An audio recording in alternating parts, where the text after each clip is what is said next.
Halo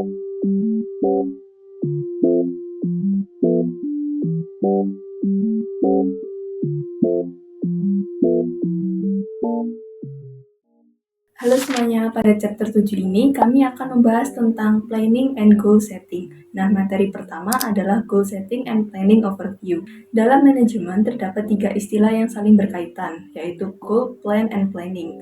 Goal adalah kondisi atau hasil yang ingin dicapai oleh perusahaan di masa depan. Untuk plan sendiri adalah langkah-langkah spesifik untuk mencapai tujuan tersebut, termasuk alokasi sumber daya alam, jadwal, dan tugas yang harus dilakukan. Sedangkan untuk planning adalah proses menentukan tujuan organisasi dan cara mencapainya agar tujuan tersebut dapat terlaksana secara sistematis. Dalam organisasi, goals and planning memiliki beberapa tingkatan. Proses perencanaan dimulai dari tingkatan yang paling atas hingga ke bawah, di mana setiap tingkatan itu saling berkaitan. Untuk tingkatan pertama ada mission statement, yaitu tujuan dasar organisasi mengapa organisasi tersebut didirikan. Nah, pernyataan ini biasanya ditujukan untuk pihak eksternal dan menjelaskan arah utama organisasi. Dan kedua, ada strategic goal dan strategic plan. Pada tingkat ini, fokusnya adalah pada organisasi secara keseluruhan, dan yang bertanggung jawab adalah pihak top manager, seperti CEO atau direksi untuk menentukan sasaran strategis untuk mencapai efektivitas dan efisiensi perusahaan. Dan pada tingkatan ketiga ini adalah tactical goals dan tactical plans yang dijalankan oleh pihak middle management. Pada tahap ini, rencana strategis diubah menjadi tindakan nyata untuk divisi atau unit tertentu. Nah, tingkatan terakhir ada operational goals dan operational plan, yaitu perencanaan yang paling detail dan dilakukan oleh lower management, termasuk prosedur kerja dan tugas untuk karyawan. Selain memiliki tingkatan, perencanaan juga melalui organizational planning proses agar kegiatan perusahaan ini tetap selaras dengan visi utama perusahaan.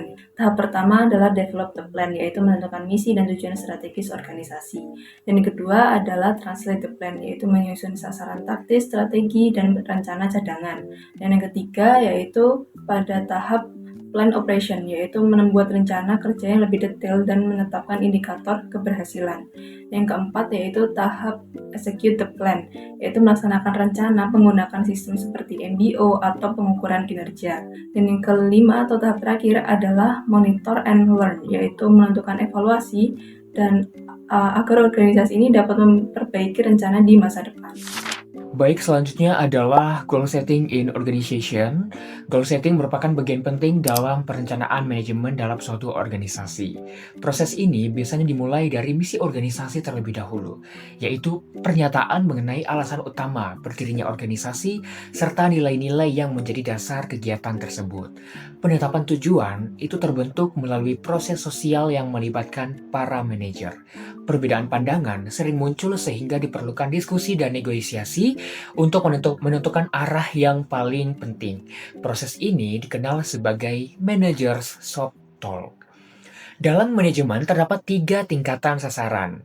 Yang pertama adalah strategi goals, yaitu sasaran jangka panjang yang ditetapkan oleh manajemen puncak. Yang kedua adalah tactical goals, yaitu sasaran pada tingkat departemen untuk mendukung strategi. Yang ketiga adalah operational goals, yaitu sasaran yang berkaitan dengan aktivitas kerja sehari-hari.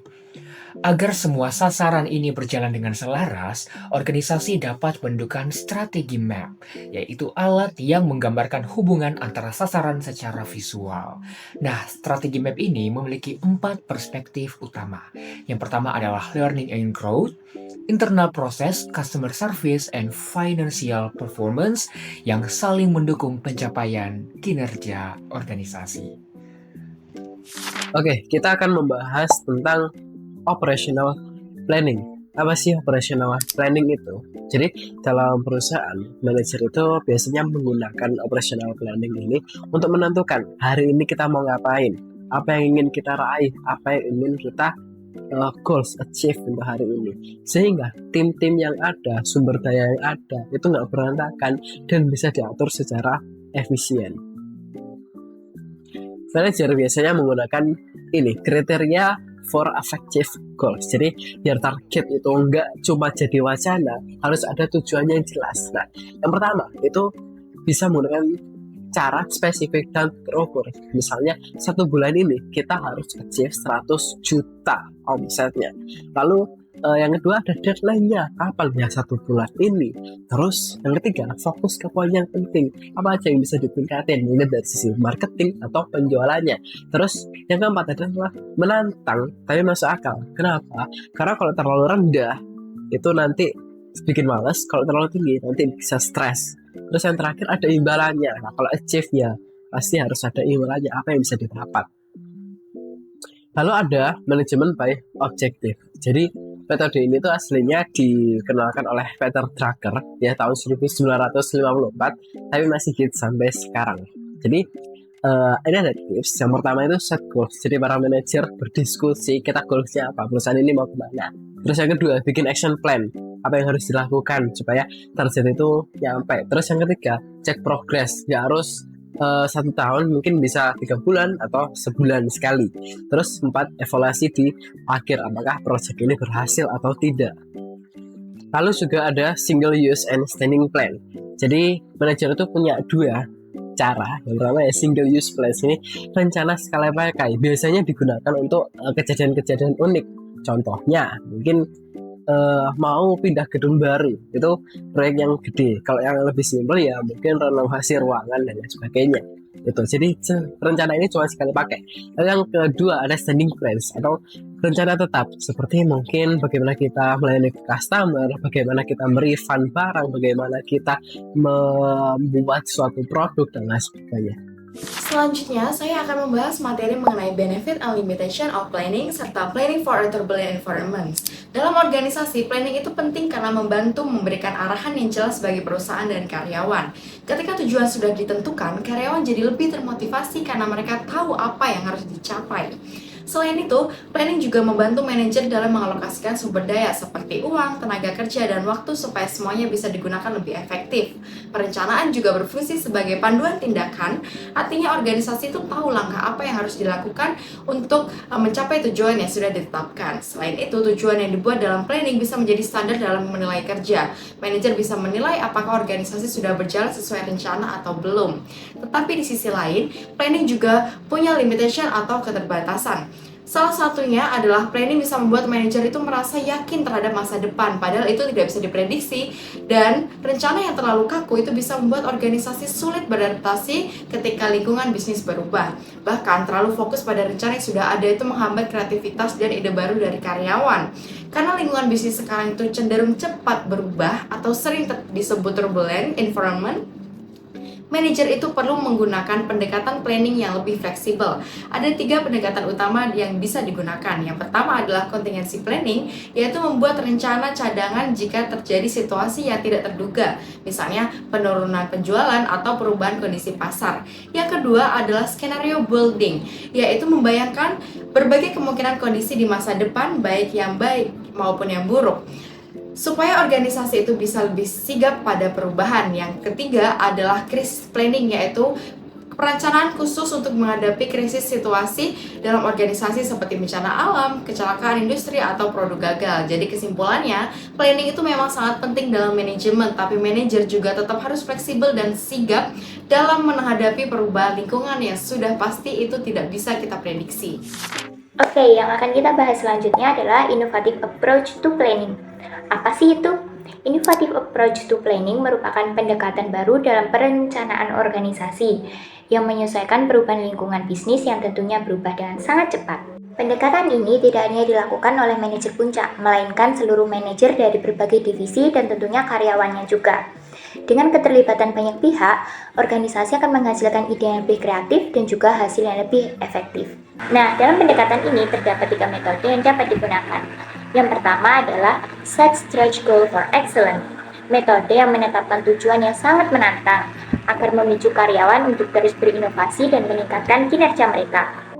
Nah, yang kedua adalah metode use perform dashboard, metode yang menggunakan dashboard atau sistem pemantauan kinerja untuk melihat perkembangan capaian tujuan secara jelas dan juga real time. Lalu, apa sih metode yang terakhir? Jadi, metode yang terakhir adalah deploy intelligence team, merupakan metode untuk membentuk tim lintas departemen yang bertujuan untuk mengumpulkan dan juga menganalisis informasi sehingga seorang manajer dapat menentukan keputusan yang tepat. Selanjutnya yaitu pembahasan kasus. Kasus ini menceritakan tentang Central City Museum yang baru saja menyelesaikan pembangunan gedung barunya.